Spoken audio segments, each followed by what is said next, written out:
یاد رہے کہ جب عمرہ کیا جاتا ہے تو بیت اللہ کے طواف کے بعد سعی کی جاتی ہے۔ سعی احرام ہی کی حالت میں کی جاتی ہے، بغیر احرام کے سعی نہیں ہوتی۔ لہٰذا جو نفلی طواف کیے جاتے ہیں بغیر احرام کے تو ان کے بعد سعی نہیں ہوتی، صرف طواف کیے جاتے ہیں جو مختلف بزرگوں کے نام پر کر لیے جائیں اور اللہ کی بارگاہ میں پیش کیے جائیں۔ سعی احرام میں ہی کی جائے گی۔ جب سعی کی جائے گی تو صفا سے شروع کی جائے گی۔ اگر طواف کر لیا اور کوئی تھکن وغیرہ ہے یا کھانا کھانا ہے اور اس وقت یعنی جا کر کسی ضرورت کو پورا کرنا ہے تو کر سکتا ہے۔ ہاں، بغیر کسی وجہ کے سعی میں تاخیر کرنا، دیر کرنا مکروہ ہے اور خلاف سنت ہے، لیکن اگر کوئی ضرورت ہے تو پھر کیا جا سکتا ہے۔ سعی کے لیے صفا سے شروع کی جائے گی۔ سعی کی نیت کرے، نیت کی میں نے سعی کے ساتھ چکر کی، اللہ اس کو میری طرف سے قبول کر، آسان کر، دعا کرے اور اس کے بعد صفا سے مروہ کی طرف جائے۔ رستے میں کیا پڑھے، جو یاد ہے وہ پڑھے، ویسے ہی اللہ سے دعائیں مانگے۔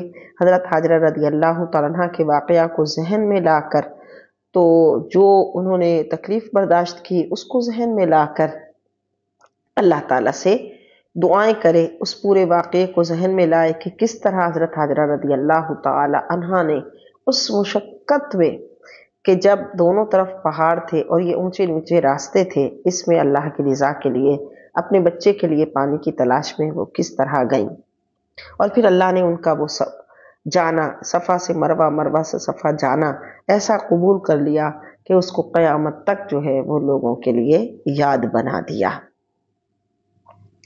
جب مروہ پہ جائے تو وہاں بھی دعا کرے، پھر مروہ سے پھر صفا کو جائے۔ جو سبز لائٹیں آئیں گی وہاں پر مرد دوڑ لگائیں گے، لیکن عورتیں اپنے معمول کے مطابق ہی چلیں گی۔ سعی کے لیے شرط یہ ہے کہ پورے طواف یا طواف کے اکثر حصے کے بعد ہو۔ اگر طواف سے پہلے یا طواف کے 3 پھیرے کے بعد سعی کی تو سعی ہوگی ہی نہیں، اور اسی طرح سعی سے پہلے احرام ہونا بھی شرط ہے، خواہ وہ حج کا احرام ہو یا عمرے کا احرام ہو۔ احرام سے پہلے بھی سعی نہیں ہو سکتی۔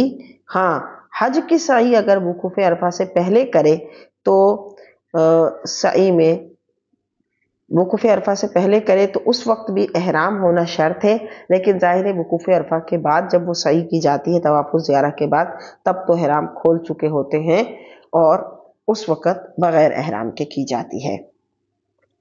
عمرہ کی سعی میں احرام واجب ہے۔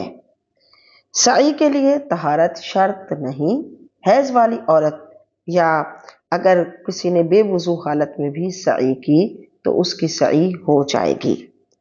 سعی میں پیدل چلنا واجب ہے اس وقت جب کہ کوئی عذر نہ ہو، تو پھر اگر کوئی عذر ہو تو تب تو وہ ویل چیئر وغیرہ پر کر لے، لیکن اگر عذر نہ ہو تو پھر پیدل ہی سعی کرے کہ بغیر عذر اگر اس نے ویل چیئر وغیرہ پر سعی کر لی تو دم واجب ہوگا۔ سعی میں ستر عورت سنت ہے، یعنی اگرچہ ستر کا چھپانا تو فرض ہے، مگر اگر جو حالت نماز میں جتنا جسم کا حصہ چھپایا جاتا ہے اس کا کچھ حصہ نہ بھی چھپا تو بہرحال سعی ہو جائے گی۔